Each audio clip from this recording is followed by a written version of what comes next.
All right, what's going on, guys? Gonna try to keep this short and simple because it's a simple little install. But as you saw in the other video, we've got LED rock lights, underglows, whatever you want to call them, onto our Sportsmans here. And we got another buddy that wants them installed. This is on a 2019 Ranger 1000, I believe. 2019. I mean, I'm pretty sure it's in 19. It might be in 18. But I installed a winch on this thing, kind of rebuilt some little things here and there on it. Very nice. Got on 33-inch BKTs, 18-inch rims, doors. It is the Browning edition. Anyway, so he wants some lighting installed. And so we got 6 green underglows, LED lighting, and some 6-inch strips here. Not sure where he said he got these. I think Walmart.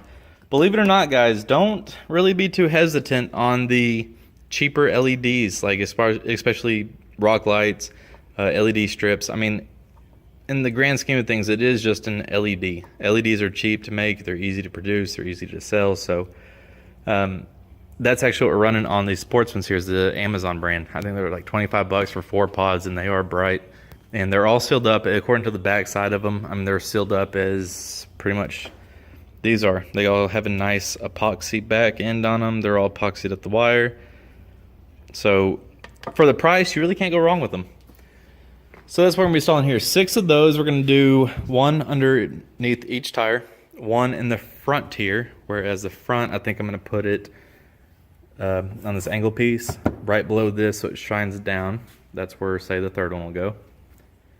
1 underneath each rear tire here, and then in the center somewhere underneath here. So we're going to have full coverage all the way around, and a couple switches.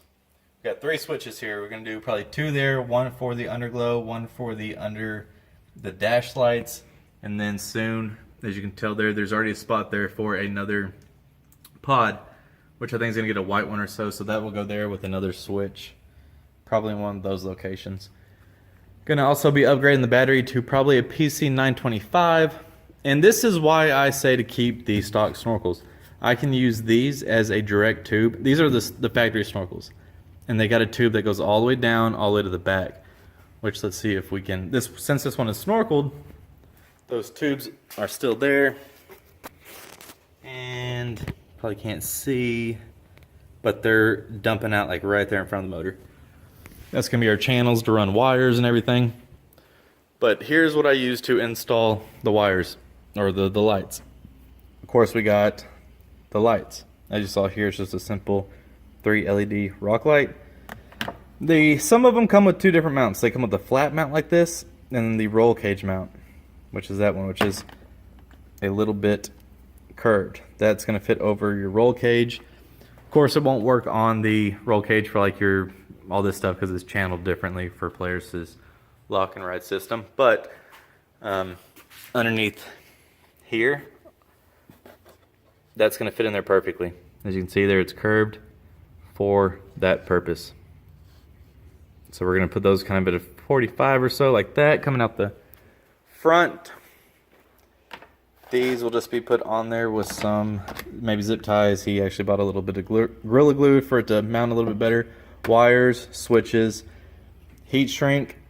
I love these solder and seal connections. They got all different kinds, the blue, the red, the white. But yeah, so you put these on, 2 different wires in the center there, and you heat it up until that solder in the center starts melting into each one. And then it's got these little silicone pieces or whatever that's going to melt down and seal up your wires on both sides and heat shrink it.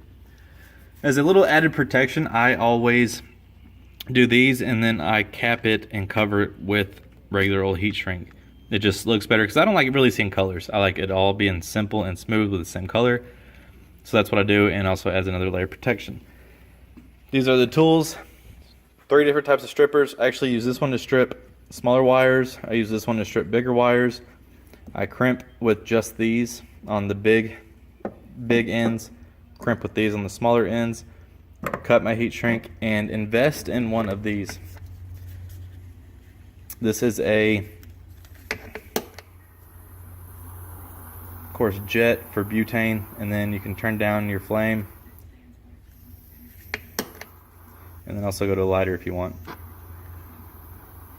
But that will keep your flame from falling out, going out, whatever. And also a fire extinguisher, just because it is a Polaris. So let's get started. I've already been talking for 5 minutes on this little prelude, so here we go. And here we go with our mounting positions. There is one, I tied it back into this stock position here. Had to take off the heat shield here and route it back and around. And you can kind of see what I did over here on this side.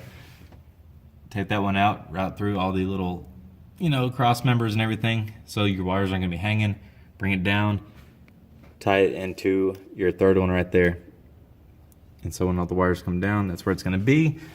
All three of those will be tied into a position together.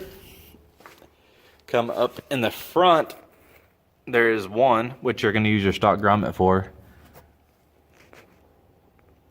As you can tell there, that goes on your cross member.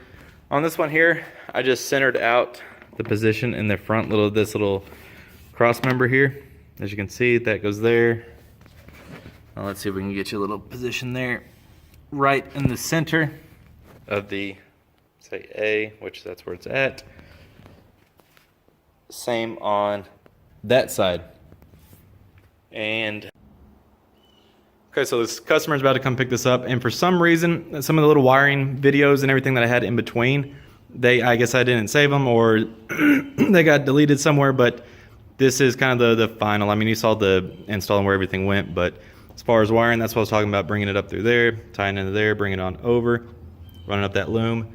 Ground is going there, and then power is also going in behind that one. It's running back through to the switches. He went with these. You just cut out, though. It's really nice about, like I said, the Rangers, that they got all these factory places. You just cut it out. So that does is underglows, and this does the unders. Put one there. We might do one down there below it. But those little strips are pretty nice for what they are. They're quick and simple. So that's just quickly tied into there. And then for your underglows, like I said, you did go with green. Everything is lit up nice. Actually, let me turn off the lights for that. Pick it up, and that's where they all are.